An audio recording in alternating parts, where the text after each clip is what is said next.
Welcome to the Widowed Parent Podcast with your host, Jenny Lisk. Hey everyone, it's Jenny Lisk, and this is episode 106 of the Widowed Parent Podcast. So, terrific kickoff to Children's Grief Awareness Month this week. I had a terrific discussion with Pease Hendricks and Nancy Kriseman from Kate's Club for this episode. And Lane has been on the show twice before, actually, so she may be the first ever 3-time guest. She's very knowledgeable, lots of terrific information from a professional perspective as well as from a personal perspective, since she was widowed when her 2 kids were very young. I'll put links in the show notes to the 2 previous discussions with her. One of those is focused especially on widowed parenting for toddlers and babies and young children. And one of them more generally on building resilience in grieving children. I knew as soon as I heard that Lane and Nancy had a brand new book out about parenting grieving children the Kate's Club way. I knew I needed to speak with them, and I knew it would be the perfect way to kick off Children's Grief Awareness Month. It's a practical book. It's a quick read, so if you're worried about not having time to sit down and read a lengthy book, I think you'll find it full of practical information that you can jump in and read parts and come back and read other parts as you have a chance. And it is aimed specifically at people who are raising grieving kids, so that could be the surviving parent. It could be other family members or others who are raising grieving children. That is who the book is aimed at. Lots of terrific discussion. Why don't we go ahead and jump right in? I hope you enjoy my discussion with Pease Hendricks and Nancy Kriseman of Kate's Club.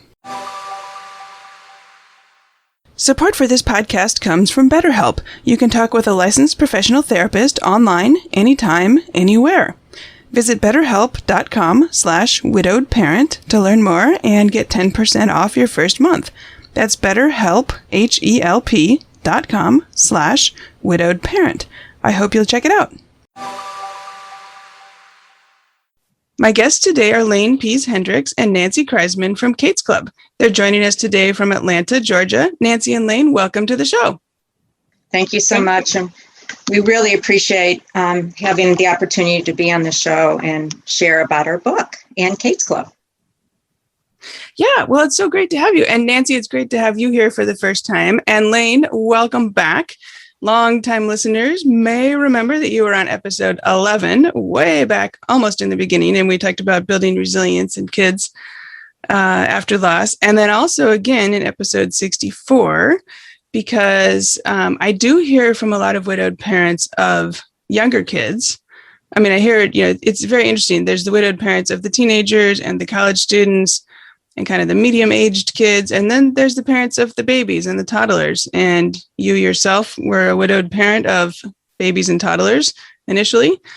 So it's terrific to have you on that episode. I will put both the links to those episodes in the show notes for this, because I'd encourage listeners, if they missed those, to go back and listen to those, because there was so much good information that you shared there. So thank you. And today, you're back. And both of you are here because you have a brand new book. It's called We Come Together as One, Helping Families Grieve, Share, and Heal the Kate's Club Way. So it's terrific. I'm very glad to have you back and help get the word out and share some of the information in here. So again, thank you for being here. Thank you for having us. Yeah. Okay, before we talk about the book, can you each tell us briefly, and Nancy, why don't we start with you? How did you get involved in this line of work, and what do you do at Kate's Club? Well, I'll try to keep it very brief and short, which is I am semi-retired from actually working with older people and their families. And I've always had a special place in my heart for kids. And when I was looking a couple of years ago of a sort of organization with children, the minute I saw Kate's Club, I immediately gravitated towards it because I have had some decent experience around dealing with grief, and it just felt like it just clicked for me. And it has been the best thing that I've ever done in my life, to be honest with you, in terms of my work and the value that I feel I'm able to provide and what I'm getting back. Terrific. Okay, great. And Lane, I know longtime listeners have heard before what you do at Kate's Club, but I'm sure there's some new listeners who haven't heard. So why don't you tell us how you got involved in this and what you do there? Okay. I am the director of programs at Kate's Club. And so my background is clinical mental health counseling. So I really oversee all our programs and make sure we're doing best practice in child bereavement services. I do a lot of reading and research and just overseeing of any curriculum and people that work with the kids. I always tell families that before I got my master's in counseling, I got my master's in grief because my first husband died over 20 years ago now, and my children were, one was 9 months old and one was 4 years old. So I came to this both with professional and personal knowledge. I went back to school years later for that degree, knew that grief was something I was very comfortable working with. At the time, didn't know I would work with children, but so grateful for all the work I've done with Kate's Club and how I've seen the growth now over 8.5 years I've been with the organization. Terrific. Okay, good. So when thinking about your book, the first thing that jumps out at me, it's called, again, We Come Together as One. The subtitle is Helping Families Grieve, Share, and Heal, the Kate's Club Way. So what does that mean, the Kate's Club Way? Well, I think what I see around the reason I thought about this is a subtitle was that what Kate's Club really is all about is creating a sense of community where kids and teens and families can come together to really talk openly and honestly and share their experience with grief in a way that's non-judgmental, and it provides them an opportunity for healing. And I think this is kind of unique, that we have this beautiful blend of bringing these kids together where they do recreational activities and therapeutic activities and have the opportunity to bond with each other. It's really very special. Terrific. Okay, so why did you guys decide to write this book, and who is it for? I'll do that. I'll answer that because I didn't know I could write a book. So Nancy, after we became friends, mainly during the pandemic, she had just started volunteering with Kate's Club right before everything started shutting down. And we started to host our parent groups virtually together. And then we started to get together to walk outside. She said, Lane, we should write a book. You have so much knowledge about the kids part. And, we know so much. We should write a book. And I only took her seriously because she's written 3 books. And I knew I would have a good companion, a good co-author if I did it. So we went to our leadership in Kate's Club at the time and our board of directors and proposed what we would do and how we would publish it, what it was going to be about. And it is essentially a guide for caregivers, whether it be a widowed parent, a grandparent that's raising kids, a divorced parent that's raising grieving kids. It's really about whoever's guiding the family. It's really a manual for them, if you want to put it that way. We wanted it to be short and easy to read, to where, you're already overwhelmed as a parent, going through something like going through loss. So how can we make it easy? We can make it short. We can make it accessible to people. Okay. And so to clarify, when you say caregivers, you're talking about parents and others who are raising and caring for grieving children. You're not talking about like a caregiving in the medical sense, like a caregiver for an ill person. I mean, sometimes those kids, adults, whoever they may be at Kate's Club, mostly they might be parents, but they also might be a grandparent or frankly, an auntie or a neighbor sometimes, whoever's raising that grieving child. But we also were sure to address the grief of that person taking care of the children as well. Yeah, you do have a chapter, which I want to get to in a little bit, about taking care of yourself while grieving and parenting. And let me just add one additional thing too about the book that I think is helpful, and that is that we really wanted something that would acknowledge that this is not easy. And in various areas in the book, we talk about that. And so when people pick this thing up and they start reading it and they say, oh, you get me. And that's like the best thing ever. Because they really understand that we understand. Right. Best we can, Right. Yeah. And I should say, before we get much further, if people are worried, sometimes I hear from widowed parents, I just can't read anything since my loss. I can't, focus, or reading is just not happening. And I just wanted to say that this is actually, you've put it together in such a way that you can dip in and out. You can read a portion, you can come back later and read a different portion. You don't have to feel like you're sitting down to read War and Peace. And, that's, if you can't do that, then you may as well not bother. Right. And that's exactly what we wanted, I think, Jenny, was easy to read. I mean, I know that's what I needed when I was a young widowed parent. So I hope that's helpful. And I also love that there's two other things in here that I think are really helpful to parents and people reading this. There's a reflection section after each chapter, which that way they have an opportunity to write down some things for themselves. It might just be a couple of words or whatever that they, as they were reading it. And then every single chapter has like a couple of quotes in it. And quotes can be very powerful too. And people really can relate to those quotes. So it's a very relatable book. Yeah. Bottom line. Right. Okay. So, and you guys start out with a section that's called Myths and Facts About Grief. So can you tell us why did you decide to start with this, and what are a few examples? Why is this an important topic to throw out there first? So because there are so many myths about grief really in our culture, we, for instance, the number 2 myth in the book is time heals all wounds. Well, we know that's not the case, right?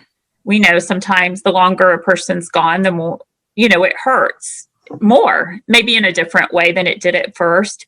We know that, grief is not an event. It is a journey, a lifelong journey. People like to tell people how to grieve. They like to tell children how to grieve. And one of the myths is there's no right or wrong way to grieve. So, some people cry a lot, some children cry a lot and emote a lot, some do not. And just, I think clearing up those in the beginning is just really important. Well, and one of the things you also talk about here early on is the fact that different types of death can tend to have, result in different grieving reactions from people. And I don't think I'm saying that very clearly. Can you guys explain what you mean by that? Well, what we tried to do, and this was really something even to this day, I kind of struggle with it a tiny bit, because, we talked about what is healthy grief.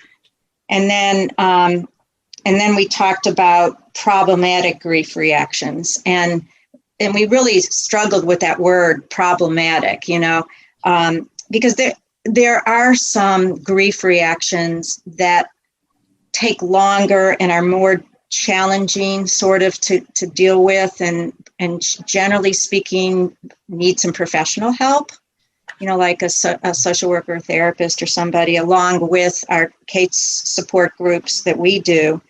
Because if you don't, sort of get in touch with those, then they end up, dragging on, and they can actually cause different sorts of issues like somatic grief.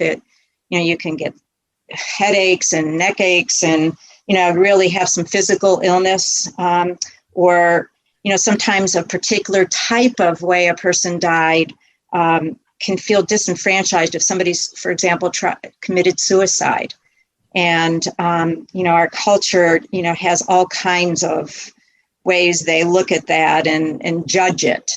And it's very hard for families sometimes to actually talk about that, and particularly kids.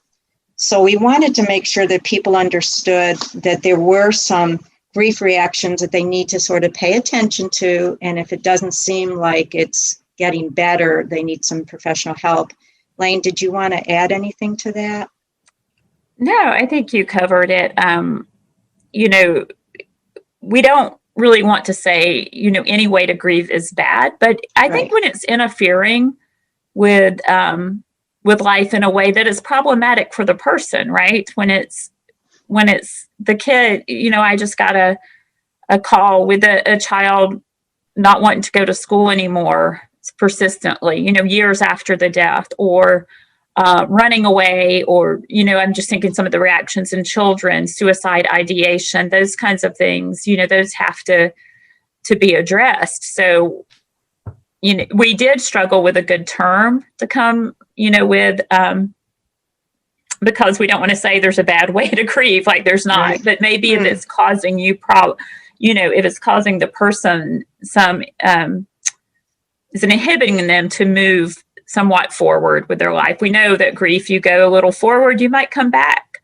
Yeah. But overall, if it's really interfering with a lot of functioning that they need, such as school, work, things like that. Right. That makes sense. Well, and I also thought it was interesting. You talk about different ways deaths occur, like, for example, if it's a sudden loss versus a loss from a protracted illness. And if somebody dies by suicide or of another death that could be more traumatic or more stigmatized, like a homicide or a drug overdose, and that those can tend to lead to different grief experiences in the individuals as well. Yeah. Yes. And there's things we address in there around those more traumatic, if you want to say traumatic deaths, is that many times families do not want to tell the truth, especially when it comes to overdose or a death by suicide. So we talk in the book about being honest, and even give some examples of language you can use around talking to young children in particular about those kinds of deaths. Mm-hmm. Well, so, okay, that brings me to my next question then. Can you share some tips with us for talking with children about death? And I suppose, your first thing to answer might be, well, it depends on a lot of things, including probably the age of the child, right? Right. But can you share some thoughts on that? Well, I think the main thing is it really depends on the age of the child. Though we believe in honesty at every stage, we believe anything can be talked about if it's presented in an age-appropriate way. So for the death by suicide, for example, and explaining it to a young child, you might say, Daddy had a sickness we could not see. It was called depression. It was in his head, and it made him very, very sad, and it made him make a really bad decision to hurt himself so that he's not alive anymore. With an older child, you can have a really open discussion about what depression does. And people around them sometimes will say, well, suicide is the person was selfish. And I think it's really important not to use that kind of language and talk about the deceased that way, but to say that they had an illness. When it comes to things like heart attacks, we can talk about how there was something wrong with the heart, that it just stopped working.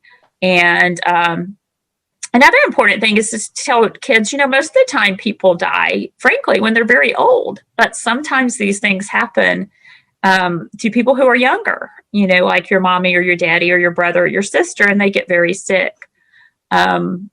That just reassures them. You never want to, say nothing will ever happen to me, I'll be around forever, but it reassures them. For the most part, people who die are older, but these are some things that can go wrong. And additionally, I think one of the things we really try to impress upon the adults is kids will take you very literally. And so, you have to be careful with some of the things you might say. Well, Daddy's in heaven now, or God wanted him to go to heaven, or, because kids will say, well, then why can't I go to heaven? And they may try to, figure out a way to make that happen.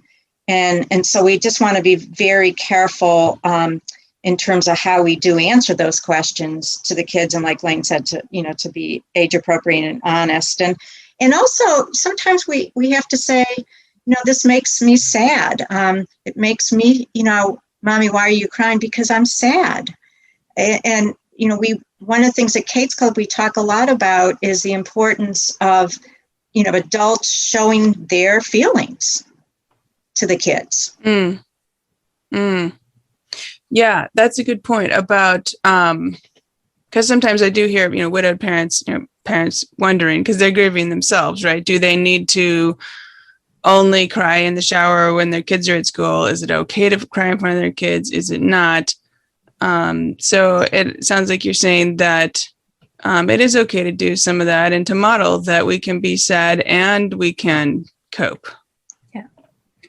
Yes, that's exactly it, Jenny, is that we can be sad and we can cope. We know that children who have they did the study with mothers, so that's all I can really speak to, but I'm pretty sure it kind of probably reaches over to any parent, but that mothers who were very severely depressed after a death, and that really means where they're not functioning well, right? Where they're, not able to kind of take care of the needs of the family. Maybe they're in bed just completely distraught. Children do have, trouble with that when that happens. They also have trouble, though, when they have a parent that says, no, everything's fine. I'm good. We're going to be okay, constantly with the kind of this smile on their face, like, and never really showing their reaction, because that tells the child when they feel sad, well, that's what I have to do too, or mom's not sad, so I can't be sad. So it's really about being authentic, but also balancing that with, I'm the parent and I'm going to take care of you. I'm okay. I'm sad right now, but we are going to be okay. I'm really missing your mom today, but we're going to be okay. It's a difficult day because this is I'm remembering your brother a lot today. How are you feeling today? Do you ever have bad days like this? But really, allowing your feelings, then your reactions, to have an open dialogue with the children, but you're still reassuring them that you're able to take care of them, because that's really important for kids to know. Yeah, that makes sense. So it comes back to that honesty, authenticity. What was the word I'm looking for? Kind of that there's some both and. We can be sad and we can cope. We can, it doesn't have to be like, well, if I'm not sad, then everything's great. I mean, what am I trying to say? It's not like, you don't have to be like, okay, everything's great now because I forgot everything that happened, so we're all cool, and bury everything. That wouldn't be helpful. And you don't have to be, being sad doesn't mean that you're not coping by definition. You could be sad and coping. Exactly. I think so. Right. And another thing this is another Kate's Club way that I'm thinking about, that we really try to talk about with the adults. And that is that they try to find a circle of support around them. So that there are times when they just might not be able to function so well and they need another adult to step in. And it's not the easiest, I know, to find that adult, but there are different avenues. And we actually talk about that in the book as well, to see where, whether it's a big brother, big sister kind of thing, or it's a teacher, it's, whatever it might be, a Girl Scout leader, a Boy Scout leader, just giving a break to the parent or the adult guardian, because what they say so often to us, and I'm sure you'll ask us this further on, is that we don't have time to grieve. We're so busy, trying to be there for our kids, and then all the things we have to do now because it's just me. And Lane can really speak to that with two young ones when her first husband died. Yeah, for sure. It is. And it's particularly if your kids are young enough that you literally cannot go somewhere without having somebody else watching them. Right. It's a little easier when, my kids are teenagers now, so I can go to the store. I don't have to get a babysitter, things like that. Yeah, that's where that comes in, not only, that circle of support is a support for yourself. So those friends you can talk to that you can really kind of, break down with.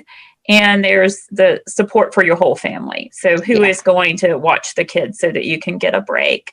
who's going to be there to help. And, I see most families that have, a lot of times who have moved to a new area that do not have that community support. That's when, they run into more issues. That's when it's just harder, frankly, is when they haven't built that community. Where if I talk to people who have a supportive faith community, whether it be their church or synagogue or neighborhood or school, it's just very helpful to have that support system. And so I think what Kate's Club hopes to do too is help with that support system, so that they meet other parents. So I know many of our moms have a group text going on, and they get together outside of Kate's Club to do things with their kids. I know that when they drop their kids for a program at Kate's Club after their parent group, they have a little time to themselves. So, we do that at Kate's Club, but we really advise finding that in the book of finding their support system. Mm-hmm. Yeah, that makes a lot of sense. I did want to circle back. We were talking a little bit about tips for talking with kids, but what about teenagers? How are they different? I'll speak to that. I mean, really, yes. Teenagers in a lot of ways, and I think one thing that's always helpful is to kind of put yourself back at that age. I know for some of us, it's been longer than others. Hard to remember. So, there's a couple of things to remember. In a way, you can talk to teenagers in a much more adult way, right? We can use vocabulary we can't use with younger children.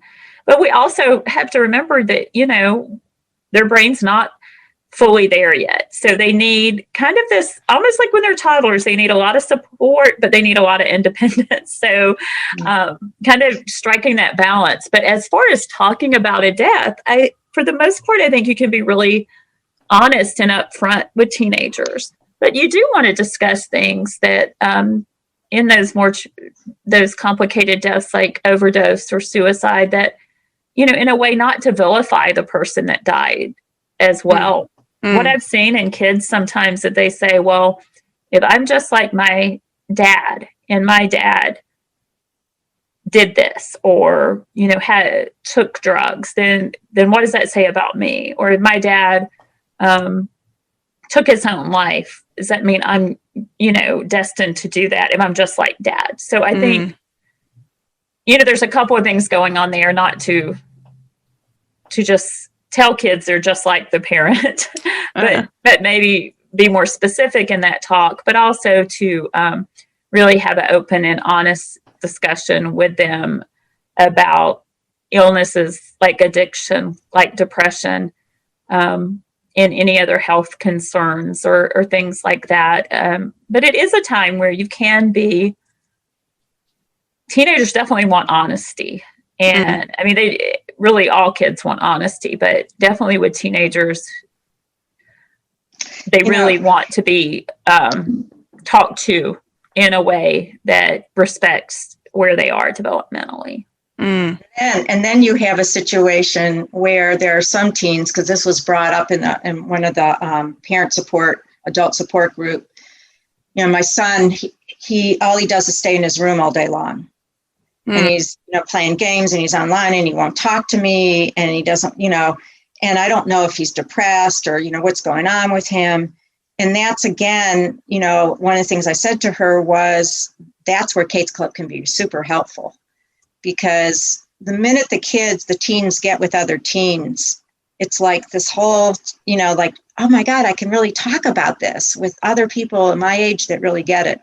And teenagers are funny that way. I mean, they want to pretend like, they're fine, they're cool, everything's all right, and they get, kids in general, sometimes people will say really nasty things to them, like it's pretty amazing. And we talk about that so the kids can share some of that and help them find ways to talk, back at kids and say, hey, don't say that, like, oh, I bet, your dad he never worked and he really wasn't worth much. So it's probably good that he's dead now. Or you didn't love your little brother who was a pain in the, what.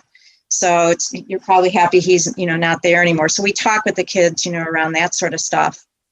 And then the one last thing I was thinking about, Lane, is, and Jenny, is that some of our kind of middle kids, 11, 12, and then teens, they sometimes feel like they have to be the man or the woman of the house. They have to kind of take over, because sometimes that's said to them, Yeah. So, I wanted to ask about that. Yeah, because you guys, you talk about something not parentifying teens. Can you explain what you mean by that? Yeah, I'll speak to that. Yes. It's, where they become your co-parent or your friend more than they are still your child, and I'm not saying it's not great to have teenagers and even all kids take up more responsibility, because a lot of times that really empowers them, that they are helping the family in some way. But when you become to rely on them where they're not being able to do the things that that say they're still a kid, or they're making decisions that really they have no business making, it can be hard, in a single parent when, they start looking to that. They're like, well, I have this 16-year-old here. She can take care of her younger siblings. I see that quite often sometimes when a mother dies and the father starts relying on that older girl many times to take care of the younger siblings. And I think that, again, goes back to that support system for the parent, that they can really rely on other adults to do that. I think there's a way to strike a balance between, we're all going to chip in. We have to have more responsibility. We're a team. I used to tell my kids, and I talk to parents about telling their kids, we're a team. We have to all do our part to help our family, and also not putting too much on, especially a teenager, that they have to take care of the parent that's surviving, and that they have to take care of their siblings in a way that's just doesn't allow them to still kind of have their own life and have their own years of adolescence where they're still learning and growing. Okay, so this is a very interesting point. And let me ask you, because I do occasionally hear, so I have a son he's going to be a senior in high school. And, I've been very careful not to say you're the man of the house or any of that kind of stuff. And yet he has occasionally heard that. For example, the woman who cuts his hair told him that. And I'm like, oh, no, I'm sitting there going, oh my God, did you really just say that? And then I'm like, now what do I do? How do I undo that? I guess, what would you suggest to a parent who somebody else has told their kid that, and maybe you catch wind of it? How do you fix that? I think you just tell him, I know your hairdresser said you're the man of the house, but let me just be clear, I'm the parent. I'm okay. I can take care of us. And if you think about it, it's kind of a sexist thing to say, right? I know. I was bothered for 2 reasons, right? Yes, exactly. So that you just make sure he knows, you're a great young man, but you're not the man of the house, right? I am the mom. I take care of the house. I take care of everybody. I'm the adult of the house. Yes. Yeah. And I think, at his age too, you might sit with him and say, what are some things that you can, here's some things I think you could do that would really be helpful to me or helpful to our family, so that he feels some manly responsibility or whatever you want to say it. But yeah, I mean, I hate when that happens. And like Blaine said, you just got to be honest and upfront around it. Well, and I guess it's part of, I have a son and a daughter, right? I want them both to learn skills. I want them both to learn how to contribute to a family in a balanced and appropriate way. Exactly. Yeah. Yep. Right. Yeah. Cool. Okay, good. Well, I'm glad we covered that, because I do think that's an important point. It's something that we do still hear from time to time.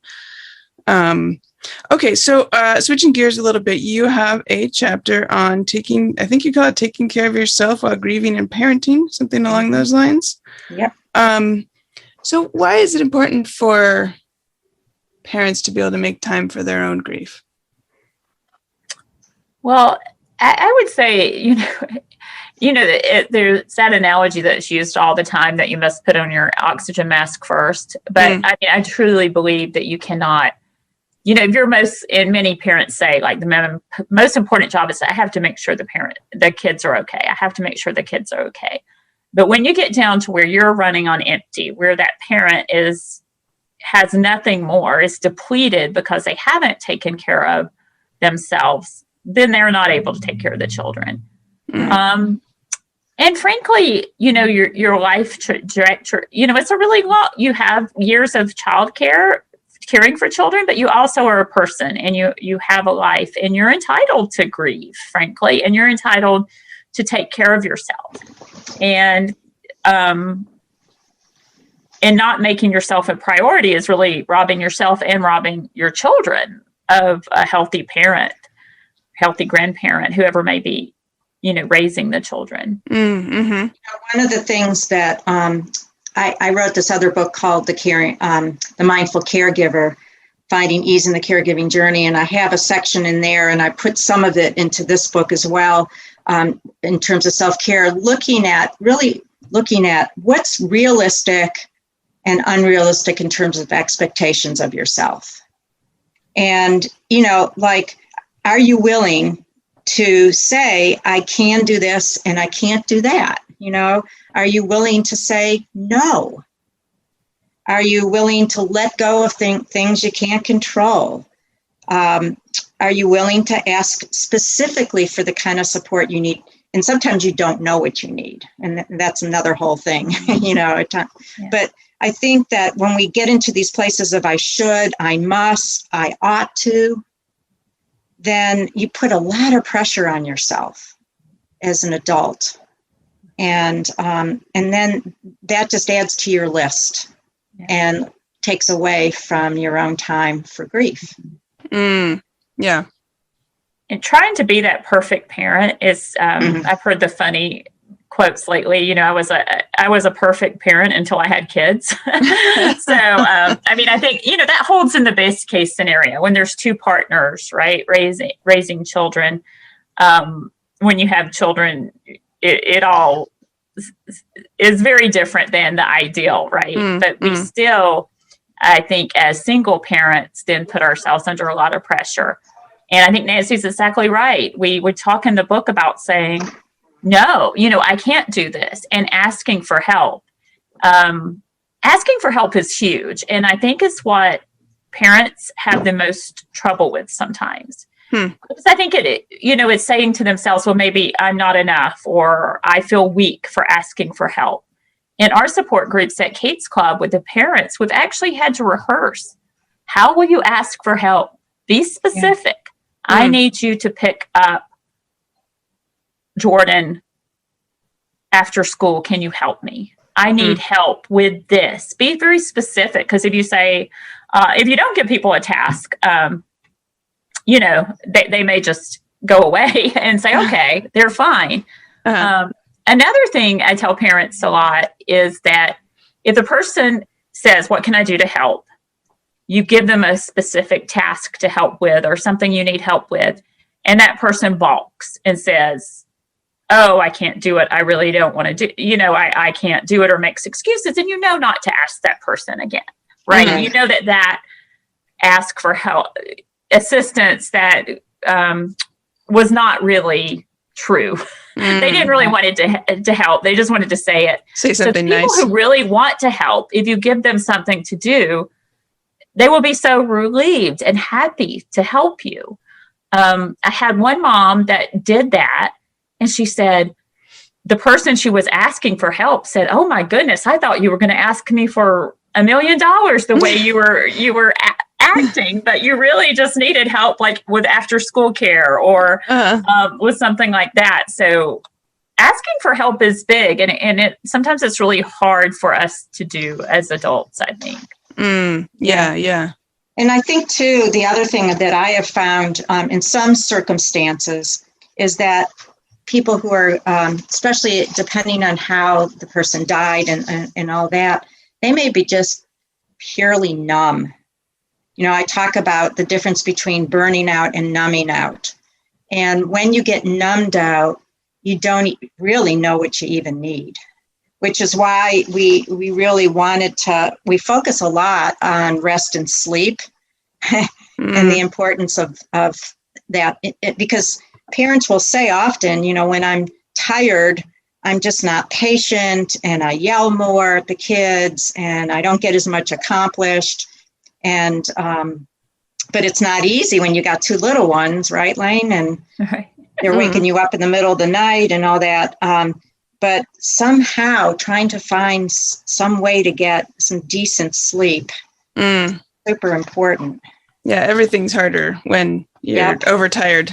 Like, I think just like everything. Yep.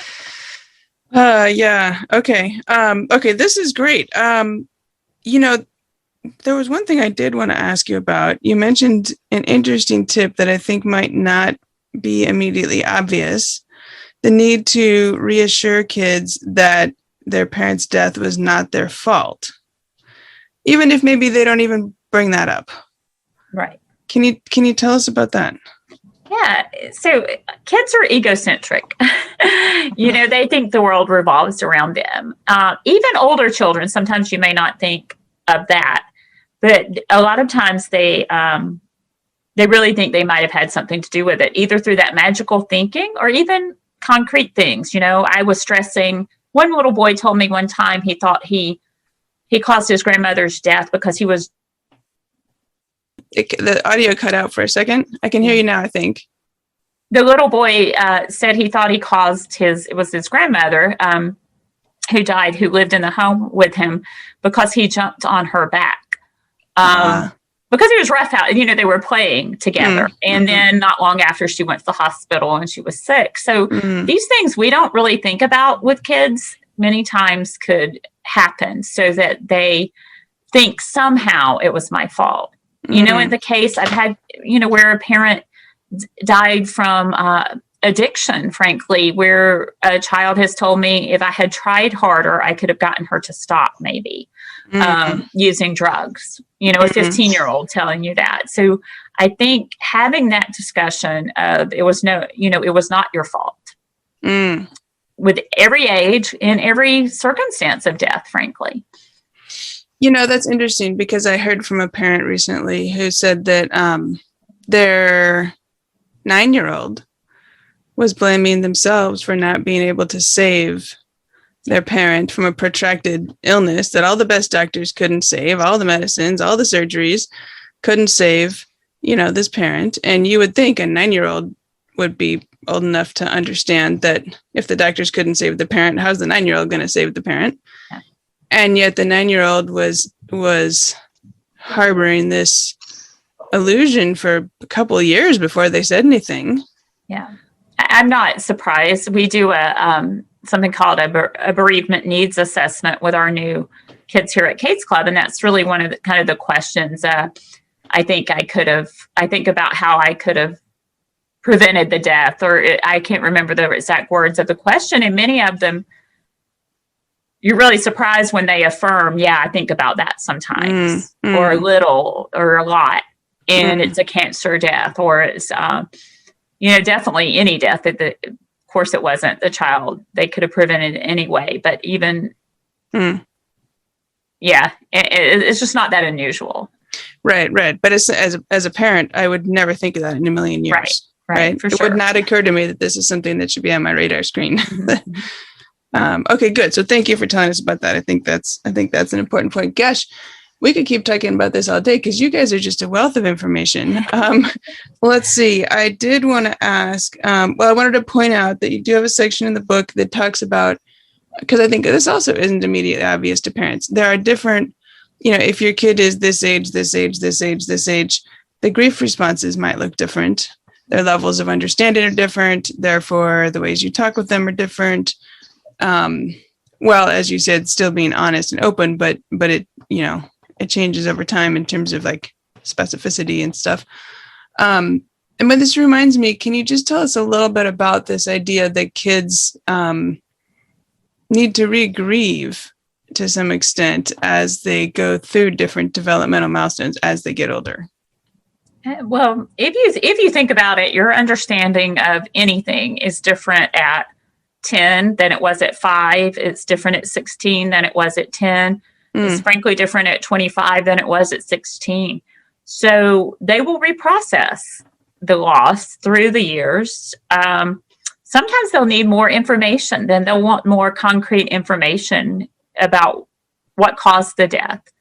You might tell your children that there was something called cancer that, and describe it in a way for a 6-year-old that when they're 12, they may want to know, well, what kind of cancer was it? Why did they get this kind of cancer? Sometimes they want to, look it up and research it. So there's kind of twofold in that. They'll reprocess it. They may need to know really concrete information.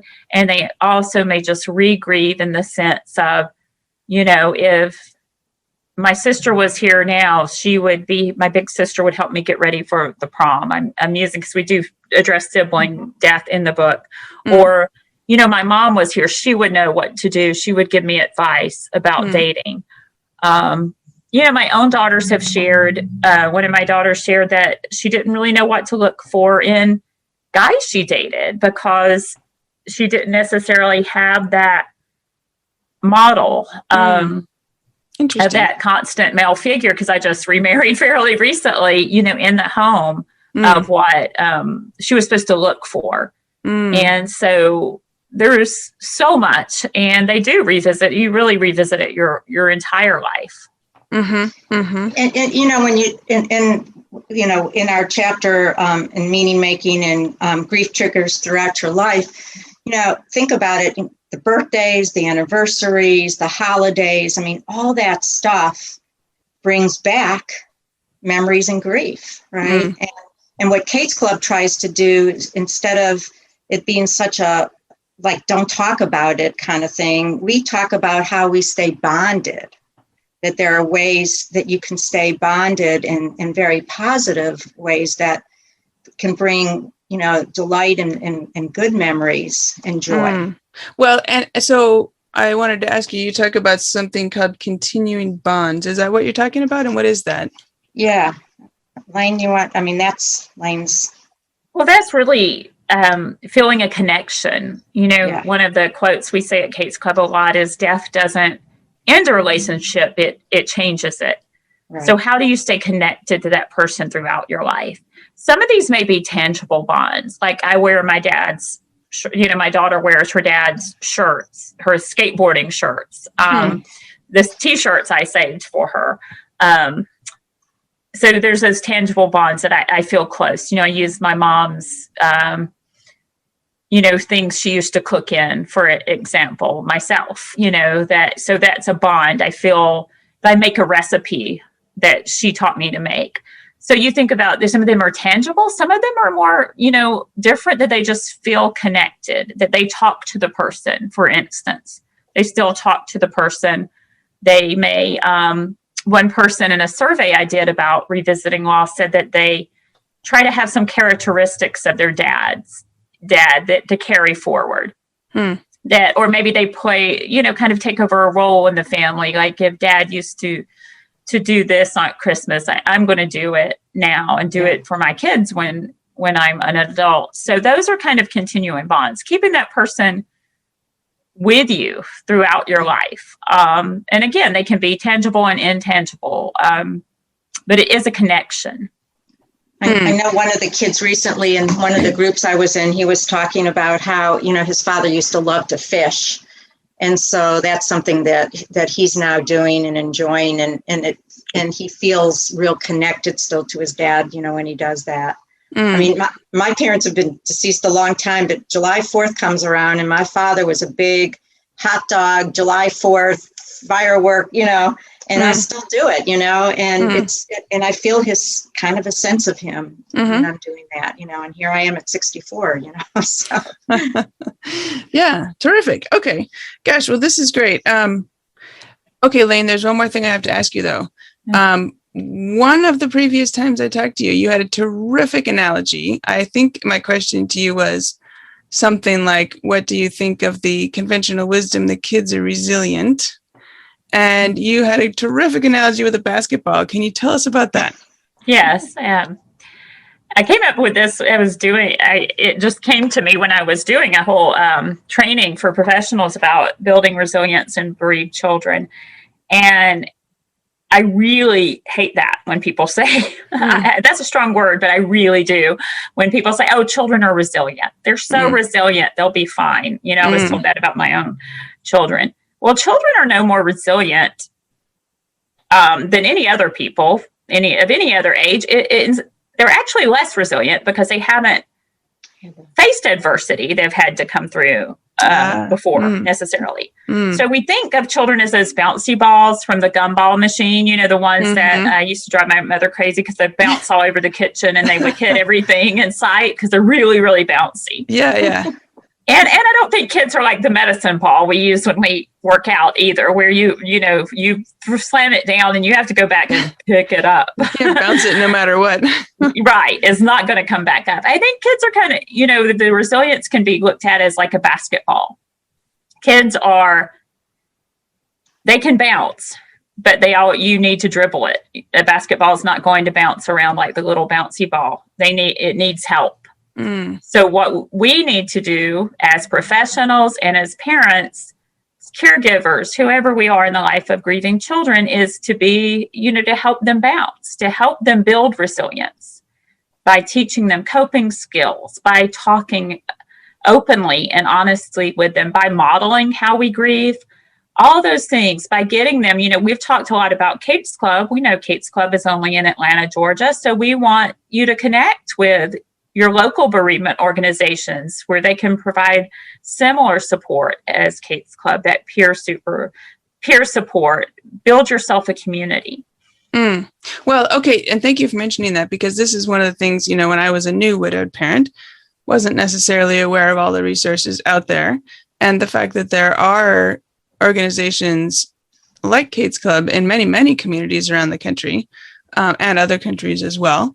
And I know that two great places to look those up. The National Alliance for Grieving Children website has a finder where you can look by location. And also the Dougie Center, which itself is in Oregon, has a very comprehensive list of, you can put in zip codes and states and cities and things and find resources in your area there as well. So if you're in Atlanta, call Kate's Club for sure. Yeah. And if you're not in Atlanta, I'll put the link to those two other resource finders in the show notes, because I do think it's worth spending a few minutes. And that may be one of those things when someone says, what can I do to help? Say, you can research this for me. See if you can find a center that's nearby that I can call and do some of that legwork. For sure. Yeah. And, the good news too, is just to plug Kate's Club a little, is that we do have virtual. One of the things the pandemic taught us is that virtual programs can work. Kids are tired. A lot of kids are tired of the Zoom, but if you do not have a local organization, there is help out there. Many organizations are doing virtual now, and at Kate's Club, we are too, so that you can become a member remotely. Of course, there's things that might be difficult to get to in person, but we do have monthly virtual support for both the adults and the kids. Which, if something good came through all this past year, we did learn that we can provide meaningful support online. Right, as right. Well. Okay, good. 2 camps. Oh, yeah? Terrific. Yeah, good. Okay, well, thank you for mentioning that, because that could be another thing people are wondering about. Okay, gosh, I think we are reaching the end of our time today. So I always like to wrap up by asking my guests one question. Nancy, we'll start with you. If you could say one thing to widowed parents, what would you say to them? I would say self-compassion. Be kind to yourself, and think about the ways that you can do that for yourself. Self-compassion. Mm-hmm. Okay, terrific. Thank you. And Lane? In addition to that, I think what I said before is grief is a journey, not an event. So know that your children and yourself will revisit grief throughout your life, and that's completely normal. And then be compassionate with yourself when that happens, and be compassionate and empathetic to your children. Mm-hmm. Terrific. Okay, well, I think that is a great place to end. So my guests today are Pease Hendricks and Nancy Kriseman from Kate's Club, authors of the new book, We Come Together as One, Helping Families Grieve, Share, and Heal the Kate's Club Way. So Lane, where can listeners find your book? And if they're in Atlanta, where can they find Kate's Club? Okay. The book is on Amazon, available on Amazon. It ships, I believe, within a couple of days. And you can also find information about it and information about Kate's Club at www.katesclub.org. Okay, all terrific. one word. Okay, I'll put the link to Kate's Club in the show notes and the link directly to the book on Amazon in the show notes as well, and encourage people to go and check both of those out. So Lane and Nancy, thank you so much for speaking with me today. Thank you. Thank you. I hope you enjoyed my interview with Pease Hendricks and Nancy Kriseman from Kate's Club as much as I did. You can find show notes and all the links at widowedparentpodcast.com. Look for episode 106. So this is the first week of Children's Grief Awareness Month. We have some terrific episodes coming up for you in the next few weeks here, including a 2-part Salisbury family special set of episodes coming up next week and the week after. So be sure and stay tuned for that. And also, I'm doing some giveaways this month. This week is actually, I'm doing a giveaway for National Family Caregivers Month because it is also that this month. So I'm doing a giveaway together with BJ Miller and his book, A Beginner's Guide to the End, and Tembi Locke and her memoir, From Scratch, along with my memoir, Future Widow. And you can enter to win signed copies of all 3 of those books at jennylisk.com/giveaway. And that giveaway is running through this Friday, November 5th. And then next week at the same link, jennylisk.com/giveaway, I'll be running a separate giveaway for Children's Grief Awareness Month with 5 terrific books, 3 books and 2 workbooks actually, that I know you'll want to check out. So look for that next week, beginning on Monday, the 8th of November, and running through Friday, the 12th of November. And stay tuned for more exciting announcements this month. Do check out those giveaways at jennylisk.com/giveaway. And remember, you can always buy me a coffee at buymeacoffee.com/widowedparent. If you've enjoyed the show, if you appreciate it, if you've just want to help fuel my caffeine habit, head on over to buymeacoffee.com/widowedparent. And you can chip in there if you'd like to. Okay. That's all for this week. As always, thank you for listening, and until next week, keep smiling. Thank you for listening to the Widowed Parent Podcast with your host, Jenny Lisk. Connect with us on social media and at widowedparentpodcast.com.